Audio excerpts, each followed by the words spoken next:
Good morning, everybody. I know it's quite a hard ask to first to be speaking on the last day because as a speaker we find that most of the topics would have been well covered, so it's a little bit of a angst for us, and as people who have come to listen, it's the third day in a stretch, so that is also going to be difficult. So I'll try to do as much justice as is possible. We are a fairly religious country here, so I think one of the good things that we should do is pause for a second and pray. And I sort of put this up to say that the feeling is in most instances that in cybersecurity we will end up patching and praying. I'll just try to share with you the story of the Himba tribe in northwest Namibia. It's around 50,000 people in a region called Queen, Kune, and what they specialize is hunting monkeys. And monkeys, as most of us know, are one of the most cleverest species. And what they do is quite simple. They take a coconut, carve out the inside, make a hole on one side, put a delicacy inside the coconut. Normally it's an orange because it's bright colored. String it and tie it to a tree, and then they wait. Slowly you see the monkey coming, and then it puts his hand inside that hole, and then it catches the orange. And then the hunter start moving in slowly. The monkey is looking at the hunter, but he is not willing to let go of the orange. And finally, we know what happens to the monkey. The trap is not in the orange, it's in the mind of the monkey. So you call it greed, you call it, and this is something which is very typical in the world of cyber. I remember about a year back, and I was telling it to a couple of people here, that for about 2.5 months, I used to get every day in the evening around between 6:30 and 7:30 a prompt on Ashley Madison. And many a times I was tempted because, you see this again and again and again, and said, what is this? I fill my name and I I don't know what, said, don't press this. And then I realized, a few days later, I said, why 6:30 to 7:30? And that's when your mind is weakest. At the end of the day, between 6:30 and 7:30 is when people say you shouldn't go for a negotiation. And I think, there are no hard and fast rules. It's all about our mind, our instinct. And I say that, which most say, is it a silver bullet in cyber? None. Okay. The existential question is whether you know that you have been hacked. The point is whether you have identified it in real time, which is also not possible. Types of organizations, which most of us know.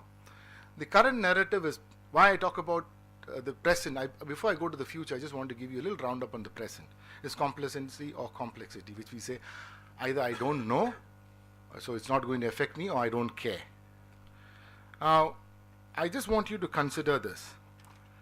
A constant, iterative, moderate attack on the critical infrastructure of a company, of a country or a company, and if we compare it with the war of attrition or the 30-year war, and if it is able to take off 1% of our GDP every year for 30 years, that is definitely a threat for a country.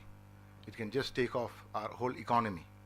And this is why cyber threats must be looked into without being fearful as something which is real, that it can really slowly come and take a little bit chew, and at the end you will find that we might be naked in some places. Threats of the future. So I'm just not trying to go into the technical details because this has been very well covered here, but more like a little bit of storytelling. The first one for me is the sophisticated worm. And this is one of the biggest concerns that people are saying, that these are worms that can come into your system and lie dormant. It won't move. And at a most critical point, they will act. But you will never know it's a cyber attack. You will possibly think it's a machine failure. And that is how clever this worm can be. Okay? Attacks are most attributed as machine problems or system failures. missiles and GPS. I thought this is very interesting, and I'm sure most of the people in the military know that we use GPS for most of the missiles, and the target can be locked and by means of an SMS. But the challenge is you might have a worm that can make sure that your missile can just veer away 2 seconds before it hits the target. So, as it flies, you don't see, it just goes, last second it just goes away. And this is a big threat. So this is why countries like China and Russia are now developing their own GPS systems, which I have mentioned there. Bots, okay? This is one of the biggest concerns that has been going around.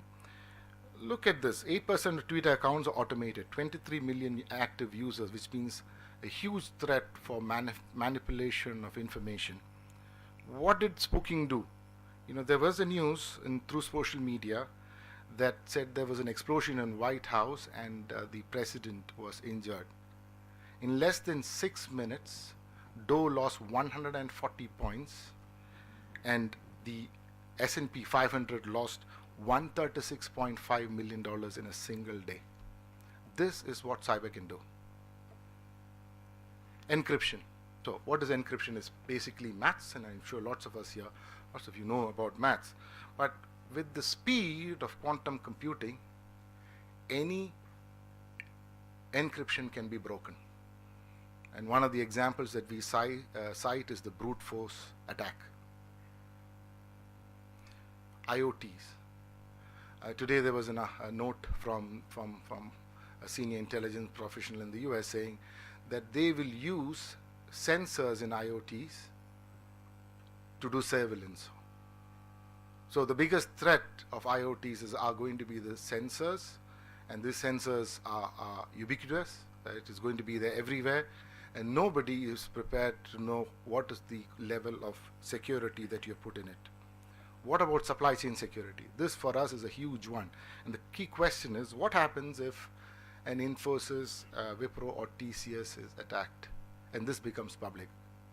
I asked this question to Narayana Murthy, one of the founders, and I asked him what would happen. He says that would be the beginning of the end of Indian ICT industry. That was his answer. I said, can you come on stage and say that? He said, yes. ICS and SCADA. We talked about Stucknext, but this was one called Black Energy, an older one. It's not a new one. And so, the problem is not if there is a cyber attack on an electricity grid, but when there is a natural disaster, then you compound it with this. That will create a lot of problem. Let's say there is an earthquake and people are looking around, and suddenly you go and target the energy, and that is going to be a serious issue. US weather satellites. This is one that was reported in November. What it does is it critically hampers all your disaster management planning, aviation, shipping, and other crucial issues. So again, it might not be a standalone one. It can be used at the appropriate time, and we call it sometimes like an hybrid war. You just wait for the right opportunity to come. Now, is this new? No. In our research, we find that in 1972, there's something called the Farewell dossier, which the CIA used. They sold US flawed chips and software, resulting in 3 kiloton explosion in the Trans-Siberian pipeline. So which means this is not something new. This has been happening for the last 60, 70 years that we know of. Okay. Again, I came to the center, which is SCADA, which most of us know. The problem is there is going to be a huge reliance on the SCADA ecosystem because of the pressure to adopt new technology. So where's the problem of SCADA? It is in this. The attitude, we will ship it today by most companies and we will get it right by version number 3. So that gap is where you have the threat. This is the ecosystem. So you have 3 key stakeholders. One is your manufacturer. For him, it's the economic reward, so he's not too concerned about security. The user, unfortunately, doesn't know much about security because he's just using it, and for him, price is very important. On the other vector, the third on the tripod, you have the researcher or the criminal or the hacker who's really spending time on finding out where the vulnerability is. And today, it's so easy to identify an attack. You have tools available on the net. Shodan and Metasploit, most of us know what it can do. You can identify all the ports and you can attack it also. And this is, this is how it looks if you use one of these tools. And I have one slide which is also a future threat which says dogs can bark and dogs that bite. And it was one of the former heads, somebody who we work with, said that we have sold our soul to the internet. Okay, and this is irreversible now. Terrorists use these sort of websites to get into the system. In one of the website tools they're using is the Ghost Caliphate. So far it has not become real, but we just cannot say that this will not happen. Just imagine this. Most of us do banking, and when you do banking, it's all online. You have, let's say, 1 million, 10 million in your account. But today, you have nothing physical to verify. You don't even know where your bank is. All you have is your system. What happens one day, it just goes blank. Because today, the whole thing, the whole edifice of what we are doing is built on these three things. Look, all the aircrafts flying. 100,000 of them flying all over the place. Just imagine one day is just shut off. Possible. The challenge is between these three: the cost, the arbitrage, and the complexity. But in this strategy, we should always remember this. Do we build military capability based on how much money we can save? And there is definitely a paradigm shift in what we are doing between risk management and maintaining mission effectiveness.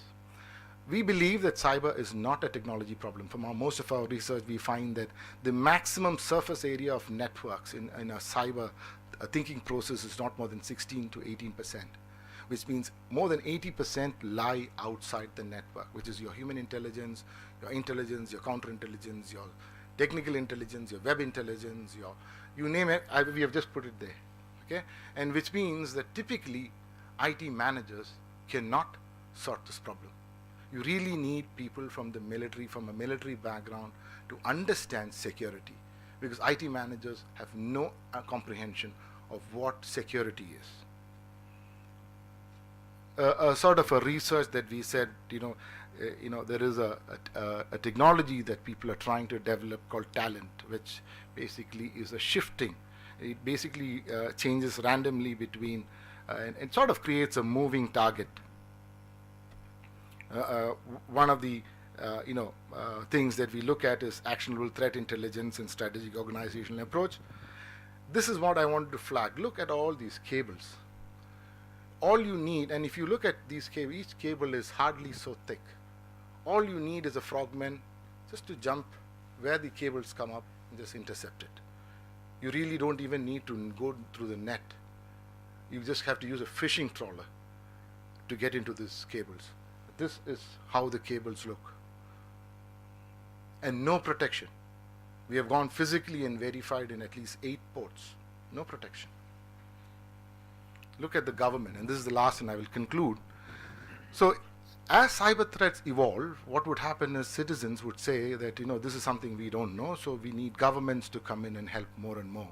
So governments will end up investing a lot more money on these technologies. One cause could be that, you will have less freedom to operate. Leave that aside. But what's the other? The cyber criminals are specialists. They, without having to invest money in developing this, they will know how to reverse engineer it. And this will create further asymmetry, because you will have a reverse engineered product going against the industry, and they have no capability.